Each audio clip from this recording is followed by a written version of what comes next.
assistant coach and player availability tomorrow? Mike McGeese is back. I believe Ross will join us tomorrow morning. And hopefully we can get Mason on the practice floor here in a half hour. Still waiting on one more thing.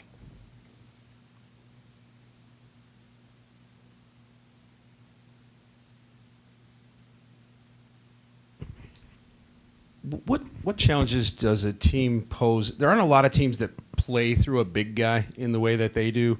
What kind of defensive challenges that pose when it's just such a different thing than you see all the time?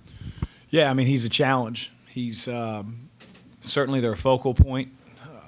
He does a really good job. Hugo does a really good job of sealing in transition, really carving out space early. He's a wide target. He's got great hands. It's not something that we've seen here in the last few years, but he does extremely well. They run their offense a lot of the times through him and ends up in a post-up. And, a majority of teams have tried to collapse, double, make him give it up, and he's not a bad passer. He's a very willing passer. He finds cutters. He finds shooters that space. So that's the rub. Do you want to play him single coverage? You want to double him and sometimes create advantages for them that wouldn't be there normally. So, we'll probably mix it up. But, we have a good front court. We have multiple guys, but that doesn't mean that the job will be any easier. So it's not something you see every day nowadays. And Chris, obviously Pitt's overall record isn't that great, but they're still one of the more physical, one of the more tough teams in the ACC. Given where your team is up to this point, how well equipped do you think they are to handle that sort of play style? Yeah, I mean that's the challenge. Pittsburgh's playing a lot better as of late. They again 1-point game in both of their ACC losses. Jacksonville was a good win for them, so I don't worry about what their record is. I know who they are, how they're playing now, and every year that I've been in the league, they've been a team that prides themselves on toughness. They show it on the glass. We talked about the post-ups. Their defense is aggressive, and then when they spread you out or spread themselves out in their zone, they've got really good length. So they're a good defensive team. We're going to have to be solid with the ball and know what our purpose is on offense, whether it's zone or man, execute to get a really good shot. Chris, you talked a lot early in the year about Matt not just being a shooter, and the other night was probably maybe the best example so far. That play he made at the end of the game, the steal, was a good one, and he goes to the board so hard. He hit a couple shots early on, and do all players tend to play better in other areas when they're hitting shots, and do you see that with him a little more? The great thing about Matt so far this year is he hasn't let his shooting, whether it's going in or not, affect him making those type of plays. I mean, that was a game-saving, game-winning play to recognize that Malik was helping up on a drive, on penetration, and to have the presence of mind to quickly drop on the cutter and get a hand on it. It prevented them from getting a layup and putting a lot of game pressure on our team to execute down one with a shot clock left. So Matt's done that. He made a big-time and one the other night. He dives on the floor. He just seems to come up with the basketball. And so, again, I'm excited to have him on our team, and it's great to see him do it, whether he's making shots or not.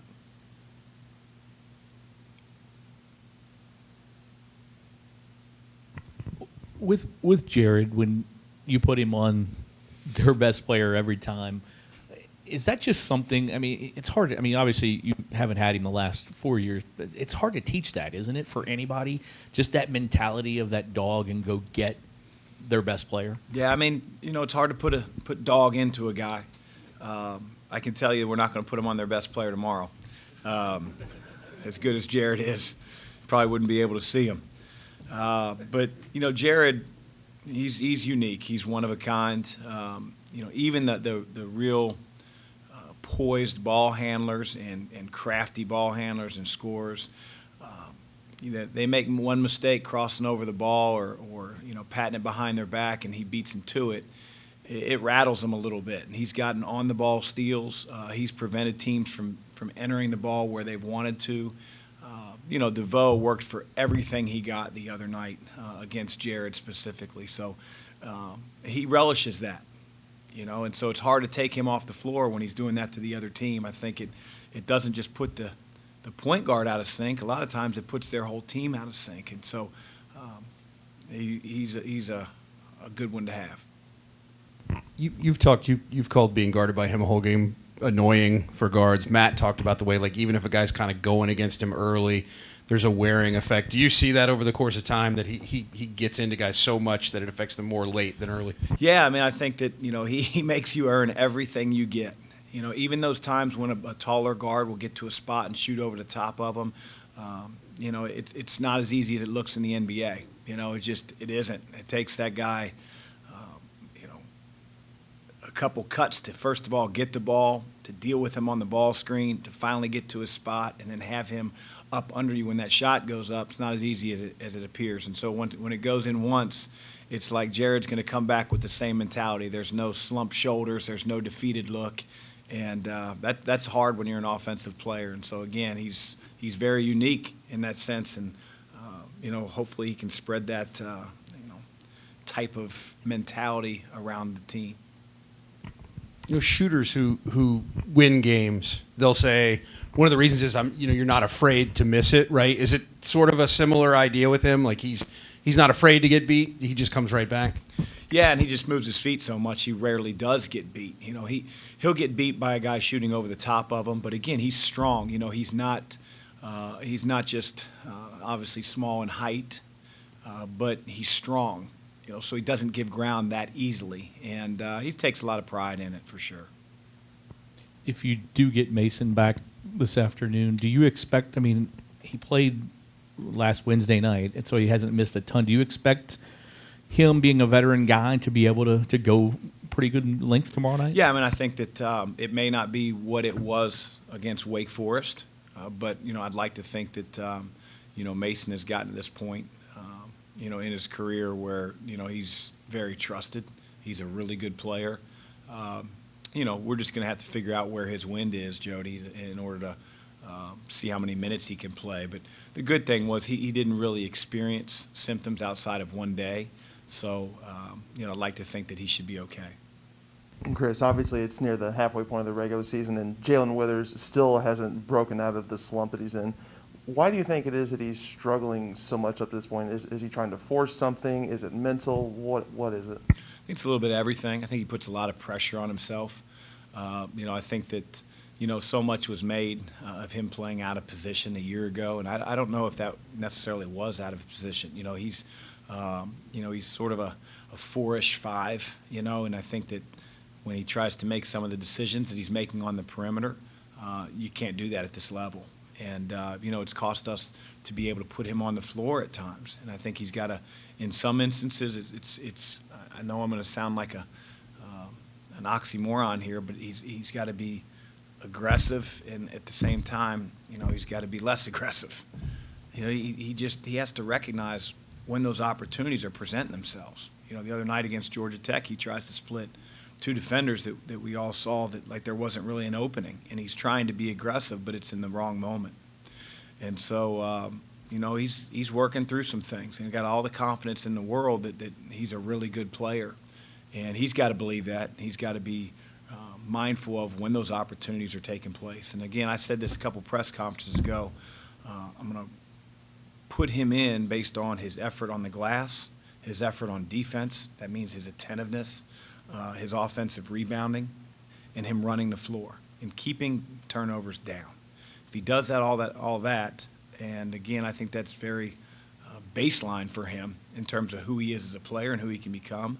But those things hurt you when they're not in place, and he hasn't gotten that yet. You've talked a couple times this year about guys just holding on to the ball as they go to the rim, as they get around the rim in contact. That seems to have been an issue for him, particularly the Wake Forest game. He had a couple of plays like that. Is there anything specific he's not doing in that area that he needs to do better? I just think it's, giving him more and more reps, getting stronger, playing on balance. And those are things that we're constantly working with him on in individual workouts and constantly harping on in practice. But, that's plaguing him, and we have to get it fixed. Anything else? Chris, Matt was talking about, especially the guys in the corners, cutting a little bit more of late, that you guys have at least emphasized that more. What did you see from that the past couple of games that you've liked, and how much work was put in on that before that started to show up in games? It was a little bit of an adjustment that I think our team needed to make. And so, at times we were getting the ball into the lane, Jeff, but like the only good options were sitting there behind the three-point line. Felt like there were some defenders that were falling asleep that we weren't taking advantage of. It puts our guys at the rim. So it was something that we've been working on for about a week and a half, 2 weeks. Western Kentucky played all zone, so it probably doesn't come into play. But it's something that we're going to be continuing to work on moving forward. Thank you.